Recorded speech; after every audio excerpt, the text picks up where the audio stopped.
Un chiffre à présent, 100 millions d'euros, c'est le montant chaque année en France des dégâts causés par ce qu'on appelle le gros gibier et principalement les sangliers.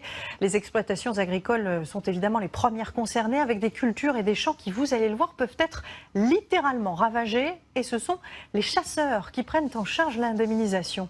Armel Hanouf et David Bordier.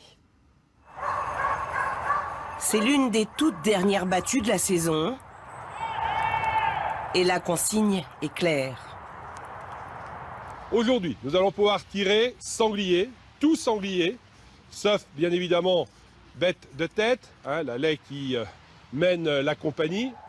Mais les chasseurs ne font pas ce qu'ils veulent.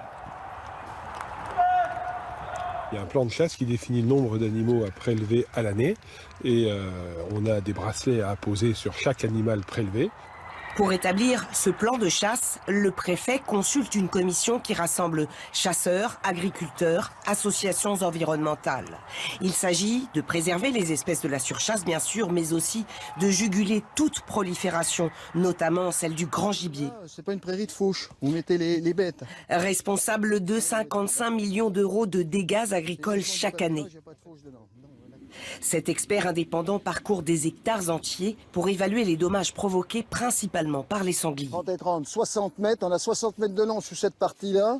Avec leur nez, ils fouillent, ils font donc des trous que vous voyez là, un peu partout pour récupérer les vers là. Parce qu'ils sont très friands de vers de terre. Dans un mois, là, mes vaches seront là, donc il faudra que ce soit remis en état avant. Un peu plus loin, sur le plateau de Langres, ce champ de blé à peine sorti de terre a lui aussi fait les délices des sangliers. Les sangliers ils sont heureux là, puis comme ils habitent à côté dans le parcelle à côté, dans le bois à côté, ils viennent quand ils veulent. C'est impossible de ressemer là où c'est arrivé.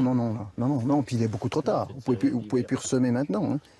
Cette fois, la culture n'est que partiellement endommagée, mais cet agriculteur a déjà connu des pertes plus sévères. Sur une parcelle d'une douzaine d'hectares, il y avait 80% de détruits. Mais les quelques de l'hectare, par 8 hectares, on est tout de suite à 8-10 000 euros. Des milliers d'euros indemnisés par les fédérations de chasseurs. C'est légitime d'indemniser les agriculteurs, puisque nous sommes responsables de la gestion de la faune.